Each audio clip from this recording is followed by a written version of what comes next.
अमर अब जाहिर तौर पर एक आम इंसान की जिंदगी गुजार रहा था, मगर अंदर ही अंदर वो जानता था कि वो अब वक्त से अलग नहीं। वो वक्त का हिस्सा बन चुका था। उसकी रूह में वक्त की गहराई बस चुकी थी। लाहौर की सड़कें, सुरैया की मुस्कुराहट, आहट, मां की दुआएं, सब कुछ था, मगर फिर भी कुछ कमी सी थी। एक बेनाम सी खाली जगह जो शायद किसी और जहान की आवाज सुनने की कोशिश करती रहती थी। एक रात उमर छत पर लेटा आसमान की तरफ देख रहा था।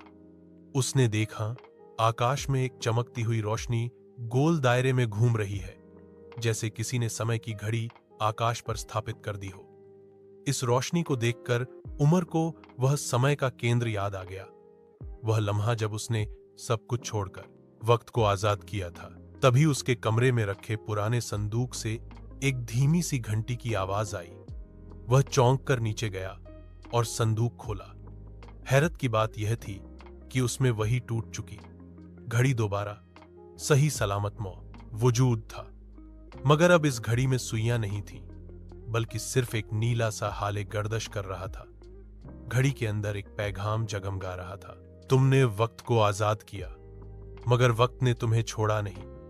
एक नई आजमाइश तब मेरा इंतजार कर रही है। उसी लम्हे उमर के सामने घड़ी का नीला दायरा घूमने लगा और एकदम में वह फजा में लटक गया। उसे यूं महसूस हुआ जैसे वह हजारों सालों के फासले पर किसी दौर में गिर रहा हो।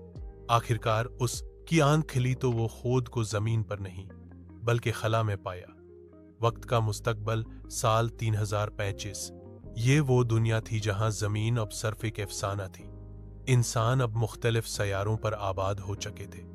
टाइम शिप्स, न्यूरॉन बबल्स और मशीनी जीवन का राज था। इंसान अब वक्त के बीज के माध्यम से विभिन्न समयों में अपना चेतना भेजते थे। उमर एक टाइम लैब में आंख खोलता है, जहां एक लड़की उसका इंतजार कर रही थी। उसका नाम था एलिना। वह कहती है, हम जानते हैं कि तुम कौन हो। तुम वह हो जिसने समय को आजाद किया, लेकिन वह दायरा अभी पूरा नहीं हुआ। अब समय खुद तुम्हें पूरा करने के लिए बुला रहा है। उमर हैरान होता है, तुम कैसे जानती हो मुझे? एलिना जवाब देती है, हम तुम्हारे शुरूर के नक्श पढ़ सकते हैं। तुम्हारे फैसले, तुम्हारी कुर्बानियां, सब कुछ इतिहास का हिस्सा बन चुका है। लेकिन अभी एक आखिरी काम बाकी है। इस लैब में मौजूद एक बुजुर्ग मशीन प्रोफेसर, जिसका नाम डॉक्टर जेड था। उम्र बताती है कि समय की असली घड़ी सिर्फ एक रूपक थी।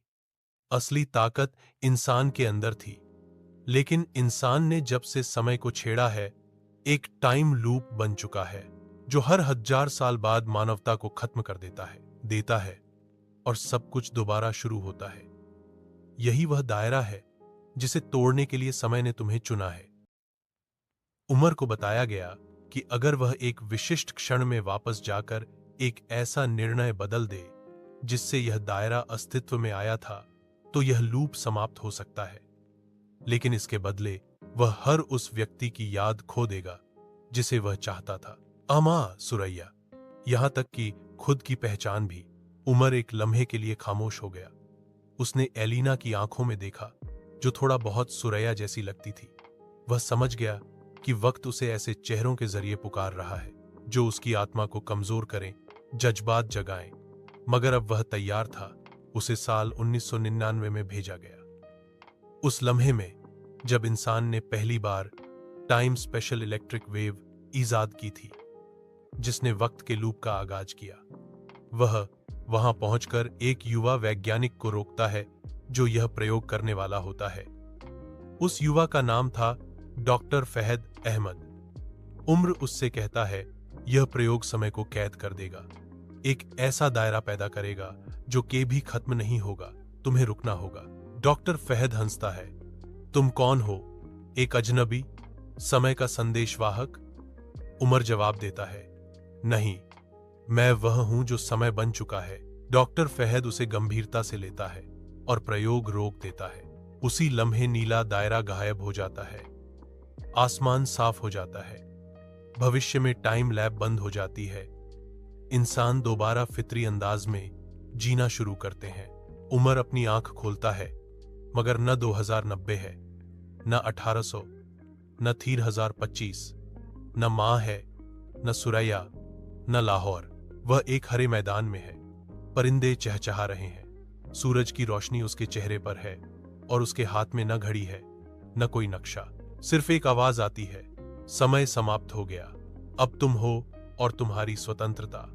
उमर मुस्कुराकर आसमान की ओर देखता है। शायद यही समय की असली जीत है, जब इंसान समय से आजाद हो जाए, मगर यादों से नहीं।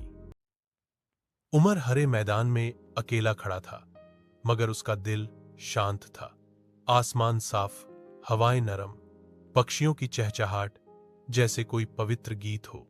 मगर सवाल यह था कि वह है कहां। तभी उसे दूर एक नदी के किनारे एक बस्ती दिखाई दी। वह बस्ती आधुनिक दुनिया जैसी नहीं लगती थी। न सड़कें, न बिजली के खंभे, न कोई मशीनी आवाज, सिर्फ फितरत। उसके कदम खुद बग खुद उधर बढ़ने लगे। जब वह बस्ती में दाखिल हुआ तो लोग उसे हैरत से देखने लगे। सबके पुराने कपड़े पुराने समय के थे।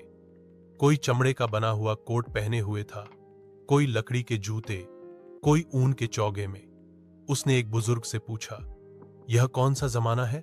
बुजुर्ग मुस्कुराया, यह वह दुनिया है जो समय से बाहर है।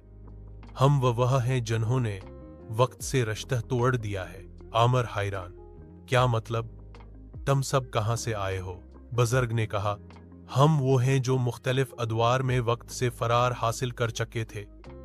कुछ को वक्त ने छोड़ दिया, कुछ ने वक्त को।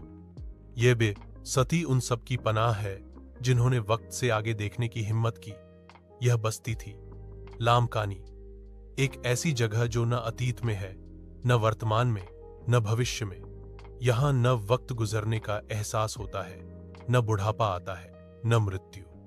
हर व्यक्ति उस क्षण में जीता है जहां उसका दिल संतुष्ट होता है। उम्र को वहां हर तरह के लोग मिले।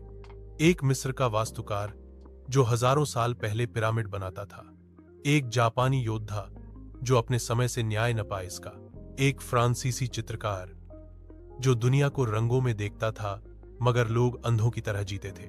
हर व्यक्ति की कहानी अद्वितीय और सब में एक बात मुश्तरक, समय से स्वतंत्रता। मगर एक दिन जब उमर नदी किनारे बैठा था, उसे पानी में अपना अक्स नजर आया। उसके चेहरे पर वक्त की झुर्रियां थीं। वो हैरान हुआ, यहां तो वक्त रुका हुआ है, फिर ये कैसे? इसी लम्हे एक नौजवान लड़का उसके पास आया।